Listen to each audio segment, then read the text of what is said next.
గట్టు మాలమల్లేశ్వర స్వామి ఆలయం కర్నూలు జిల్లా ఆలూరు నియోజకవర్గం పరిధిలోని హొలగొంద మండలం దేవరగట్టు అడవుల్లో కొండపై వెలిసిన స్వామి శ్రీ మాలమల్లేశ్వర స్వామి.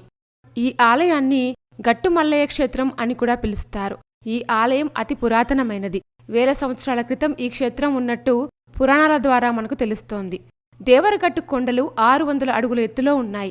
ఈ కొండల్లో స్వామివారికి దేవాలయం నిర్మించి ఉత్సవమూర్తులను ఏర్పాటు చేసి పూజలు చేస్తున్నారు. గట్టు మల్లయ్య స్వామి కూర్మావతారంలో ఇక్కడ దర్శనమిస్తారు. లోక కళ్యాణం కోసం స్వామివారు ఇక్కడ గట్టు మల్లయ్యగా కొండల్లో వెలిసినట్టు పురాణాల ప్రకారం మనకు తెలుస్తోంది. ఈ ఆలయం యొక్క స్థల పురాణం గురించి తెలుసుకుందాం.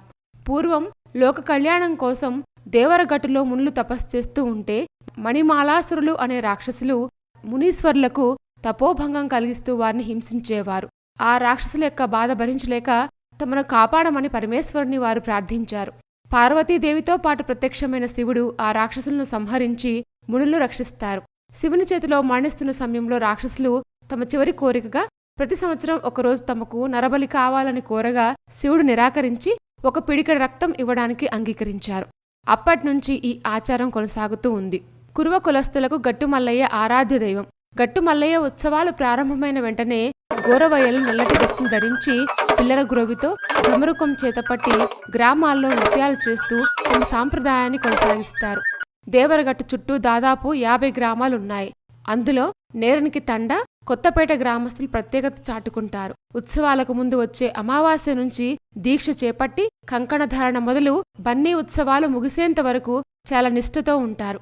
కొండపై నుంచి విగ్రహాలు తిరిగి నేరనికి గ్రామానికి చేరే వరకు కట్టుబాట్లు పాటిస్తారు. 12 రోజుల పాటు కనీసం కాళ్లకు చెప్పులు వేసుకోకుండా, మద్యం మాంసం ముట్టకుండా పూర్తిగా బ్రహ్మచర్యం పాటిస్తారు. బన్నీ ఉత్సవం రాత్రి 12 నుంచి తెల్లవారుజామున 3 గంటల వరకు నిర్వహిస్తారు. 3 గ్రామాల ప్రజలు ఒకవైపు, 30 గ్రామాల ప్రజలు మరోవైపు ఉత్సవ విగ్రహాలను తీసుకెళ్లేందుకు పోటీ పడతారు. నెరణికి గ్రామం నుంచి ఉత్సవ విగ్రహాలను బహుపరాక్ అంటూ కర్రలతో దేవరగట్టు దేవాలయం వరకు తీసుకొస్తారు. సాంప్రదాయం ప్రకారం కర్రలతో బహుపరాక్ అంటూ కేకలు వేస్తూ కొట్టుకోవడం ఇక్కడి ఆచారం. ఏటా దసరా పండగ రోజున దేవరగట్టు కొండపై వెలిసిన మాలమల్లేశ్వర స్వామి ఆలయం వద్ద నిర్వహించే బన్నీ ఉత్సవం తెలుగు రాష్ట్రాల్లోనే కాదు, పొరుగున ఉన్న కర్ణాటక వారికి కూడా చాలా ముఖ్యమైన పండుగ. ఈ బన్నీ ఉత్సవానికి 2 తెలుగు రాష్ట్రాలతో పాటు కర్ణాటక నుంచి కూడా భారీ సంఖ్యలో భక్తులు తరలివస్తారు. ఈ అద్భుతమైన ఆలయం కర్నూలు నుంచి 116 కిలోమీటర్ల దూరంలో ఉంటుంది. కూర్మావతారంలో దర్శనమిచ్చే శివయ్య ఆలయం చాలా ఇంట్రెస్టింగ్గా ఉంది కదూ. ఇలాంటి మరిన్ని విశేషాల కోసం మా ఛానల్ సబ్స్క్రైబ్ చేసుకోండి.